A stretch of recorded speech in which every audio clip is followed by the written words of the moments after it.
Eye for an eye. Why biblical revenge isn't what you think, the most dangerous misquote in human history. An eye for an eye, a tooth for a tooth. You've heard it countless times. Politicians use it to justify harsh policies. Movie villains quote it before seeking revenge. Social media warriors invoke it to defend their online attacks. It's probably the most quoted and most catastrophically misunderstood phrase from the Bible. Here's what will shock you. This law was never about encouraging revenge. It was history's first attempt to stop it. For over 3,000 years, humanity has gotten this spectacularly wrong. We've used a law designed to limit violence to justify unlimited violence. We've twisted a revolutionary step toward mercy into a license for brutality. And the consequences have been devastating. But when you discover what eye for an eye actually meant and why it was given, everything changes. You'll see how this misunderstanding has fueled some of history's darkest chapters, and why getting it right could transform how we handle conflict today. The bloodthirsty world. Before the law, to understand why eye for an eye was revolutionary, you need to picture the ancient world. Imagine a society where your neighbor could murder your entire family because your goat wandered into his field, where an accidental bump in the marketplace could lead to the burning of entire villages, where justice was whatever the strongest person decided it was. This wasn't hypothetical. Archaeological evidence from ancient civilizations reveals societies trapped in endless cycles of escalating violence. The Epic of Gilgamesh, one of humanity's oldest stories, is filled with disproportionate revenge. Ancient Mesopotamian texts describe wars that started over minor insults and lasted for generations. In this world, there was no concept of proportional punishment. If someone killed your chicken, you might kill their son. If their son accidentally injured your daughter, you might slaughter their entire clan. Violence always escalated because there were no limits, no standards, no sense of proportionality. The strong preyed on the weak with impunity. The wealthy could destroy the poor for minor offenses. Tribes could annihilate each other over trivial disputes, and everyone lived in constant fear because any small conflict could explode into total warfare. This was the brutal reality when God gave the law of eye for an eye to ancient Israel. It wasn't meant to encourage revenge. It was meant to civilize. The revolutionary principle, hidden in plain sight. Here's what most people miss. Eye for an eye appears in 3 places in the Bible: Exodus 21:24, Leviticus 24:20, and Deuteronomy 19:21. And in every single instance, it's being given to judges for use in formal courts, not to individuals seeking personal revenge. Look at the context in Deuteronomy 19:15-21. A single witness shall not suffice against a person for any crime. The judges shall inquire diligently, and if the witness is a false witness, then you shall do to him as he had meant to do to his brother. Your eye shall not pity. Life for life, eye for eye, tooth for tooth, hand for hand, foot for foot. Notice the crucial details. This law was given to judges, not vigilantes. It required diligent inquiry, not emotional reaction. It was for formal legal proceedings, not personal vendettas. It established maximum penalties, not minimum requirements. This wasn't about revenge. It was about creating the world's first system of proportional justice. The mercy hidden in the mathematics before, eye for an eye. You damage my property, I can kill you. You insult my honor, I can destroy your family. You accidentally hurt me, I can wage war on your tribe after eye for an eye. You damage my eye, maximum penalty, your eye, not your life. You steal my ox, maximum penalty, compensation for an ox, not everything you own. You harm my reputation, maximum penalty, equal harm to yours, not your complete destruction. The floor. Law created a ceiling for punishment, not a floor. Judges could sentence less than eye for eye, but never more. It was about limitation, not escalation. For the first time in human history, punishment had to fit the crime. The rich couldn't destroy the poor for minor offenses. The powerful couldn't annihilate the weak over trivial matters. Everyone was subject to the same standard of proportional justice. How it actually worked in practice. Here's another shock. Ancient Jewish courts rarely applied eye for an eye literally. The Talmud, rabbinical commentary on biblical law, makes clear that this principle primarily governed monetary compensation, not physical retaliation. The Babylonian Talmud, Bava Kama 83b 84a, explains the practical problems with literal interpretation. The problem of equivalence. If a one-eyed person blinds someone with two good eyes, how do you apply eye for eye? The problem of proportionality. If a small person injures a large person, how do you ensure truly equal punishment? The problem of impossibility. If someone's injury can't be exactly replicated, how do you achieve perfect justice? The solution was sophisticated damage assessment. Calculate lost earning capacity, determine medical costs, assess pain and suffering, factor in rehabilitation needs, compute total compensation owed. The guilty party then paid this amount to the victim. It was restorative justice, not retributive violence. Jewish legal scholars understood that eye for an eye was about equivalence of value, not identity of punishment. The goal was making the victim whole, not satisfying bloodlust. The misunderstanding. That changed history, but somewhere along the way, humanity forgot the true meaning of eye for an eye. Instead of seeing it as a limitation on revenge, people began using it as authorization for revenge. The Crusades, 1095 to 1291. Christian armies marched to the Holy Land shouting, Deus vult, God wills it, and invoking biblical justice to massacre Muslims, Jews, and even fellow Christians. Pope Urban II's call to arms explicitly referenced Old Testament vengeance. Hundreds of thousands died in the name of a completely backwards interpretation of biblical law. The Spanish Inquisition, 1478-1834. The Catholic Church used biblical justice to torture and execute heretics.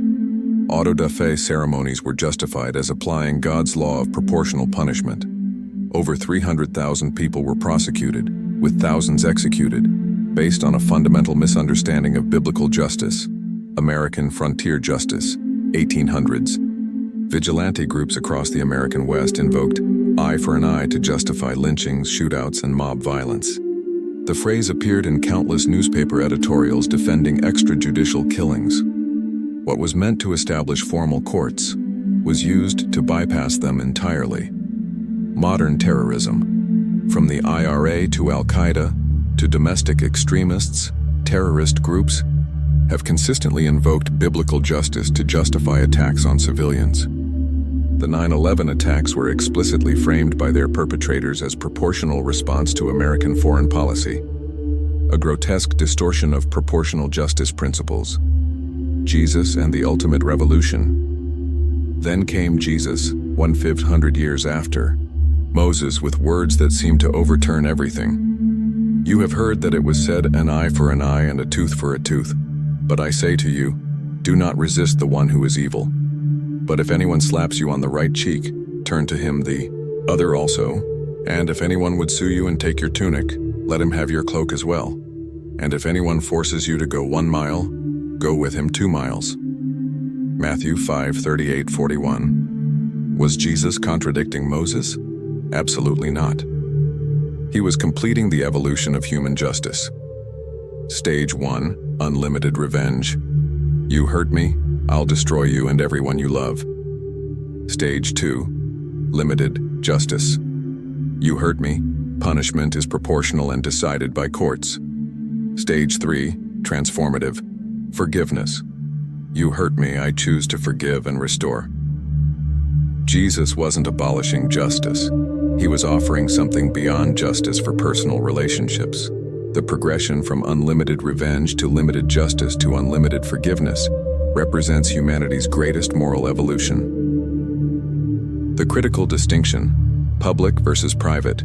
Here's the key that unlocks everything. Eye for an eye was never meant for personal relationships, it was designed for legal systems. Jesus wasn't abolishing law courts. He was teaching individuals how to transcend the need for them. In the public sphere, legal system, crimes must be punished proportionally. Society needs consistent justice to function. Victims deserve appropriate compensation. Criminals must face consequences for their actions. Courts must apply law fairly and impartially. In the private sphere, personal relationships, forgiveness can break cycles of revenge. Mercy can restore broken relationships. Love can transform enemies into friends. Grace can heal what justice cannot fix. Reconciliation can create lasting peace. Paul confirms this distinction in Romans 13:1-7, where he acknowledges government's role in bearing the sword against wrongdoers, public justice, while simultaneously teaching personal forgiveness throughout his letters, private relationships. Even today, this distinction is crucial. We need proportional justice in our legal systems and transformative forgiveness in our personal lives. The modern misapplication epidemic today's world is drowning in misapplied eye for an eye thinking. Cancel culture. Online mobs invoke accountability to destroy people's careers over mistakes, applying infinite punishment for finite offenses. Exactly what eye for an eye was designed to prevent. Political revenge. Democrats and Republicans escalate retaliation with each election cycle, using "they did it first" to justify increasingly extreme measures. The proportionality principle is completely lost. International relations. Nations invoke proportional response while launching attacks far exceeding the original provocation. The Middle East conflict is a tragic example of how misunderstanding eye for an eye perpetuates violence. Social media warfare. People screenshot old tweets to expose others, believing they're applying biblical justice while actually engaging in the unlimited revenge the law was meant to stop. Criminal justice. Tough on crime. Politicians invoke biblical justice to justify harsh sentences that far exceed the actual harm caused, creating a prison industrial complex that destroys lives and communities. What the Bible actually teaches. First, what people think. The popular misconception. The Bible endorses brutal revenge. God is violent and vengeful. Old Testament contradicts New Testament. Eye for eye means I can retaliate freely. Christianity justifies unlimited punishment. The eye, biblical reality. The Bible revolutionized justice by limiting revenge. God is both just and merciful. Old Testament prepared the way for New Testament eye for eye, established maximum, not minimum punishment. Christianity offers forgiveness beyond justice. The psychological appeal of misinterpretation. Why do people gravitate toward the wrong interpretation of eye for an eye? Because revenge feels good. Neuroscience shows that anticipating revenge activates the brain's reward centers, the same areas stimulated by drugs and gambling. The revenge fantasy provides sense of control in powerless situations, offers emotional satisfaction from evening. The score creates illusion of restoring justice and balance, feeds ego's need to win conflicts, gives simple solution to complex problems. The reality of revenge rarely provides lasting satisfaction, often escalates conflicts beyond original harm, damages the revenge seeker as much as the target, creates cycles of retaliation that consume generations, prevents healing and moving forward. Understanding. True biblical justice offers a better path. Proportional consequences administered by impartial systems, combined with personal forgiveness that breaks destructive cycles.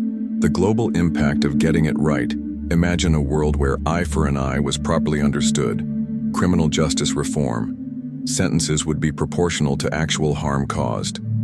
We'd focus on restoration over retribution, healing communities instead of destroying them through mass incarceration. International relations. Nations would respond proportionally to provocations instead of escalating to total war. Diplomatic solutions would be preferred over military ones. Workplace conflicts. Discipline would fit the offense. Minor mistakes wouldn't end careers. Progressive correction would replace vindictive punishment. Family dynamics. Parents would apply proportional consequences instead of explosive anger. children would learn justice without experiencing abuse.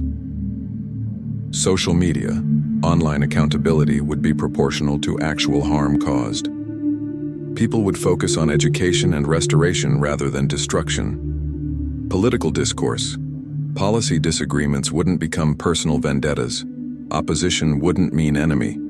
Democratic norms would be preserved. The neuroscience of forgiveness.